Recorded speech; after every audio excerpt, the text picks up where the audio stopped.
Surat airport પર air ઇન્ડિયાના વિમાનમાંથી ઝડપાયો hydroponic ગાંજાનો જથ્થો.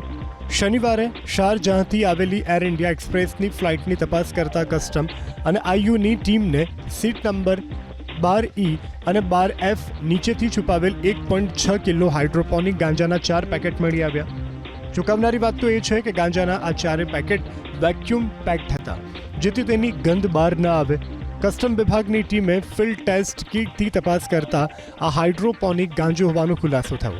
હાલ તો ગાંજો કોણ લાવ્યું હતું અને સુરતમાં કોને પહોંચાડવાનું હતું તે દિશામાં તપાસ તેજ કરવામાં આવી છે.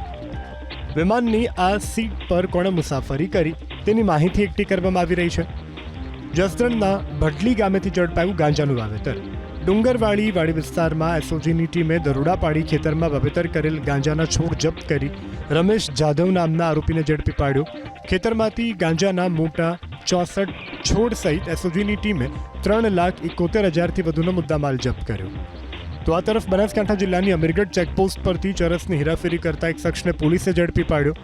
રાજસ્થાન તરફથી આવતી ટ્રાવેલ્સ બસમાં તપાસ દરમિયાન પોલીસે જય ગાલા નામના આરોપી પાસેથી 801 ગ્રામ ચરસના જથ્થા સહિત કુલ 2,10,000થી વધુનો મુદ્દામાલ જપ્ત કર્યો.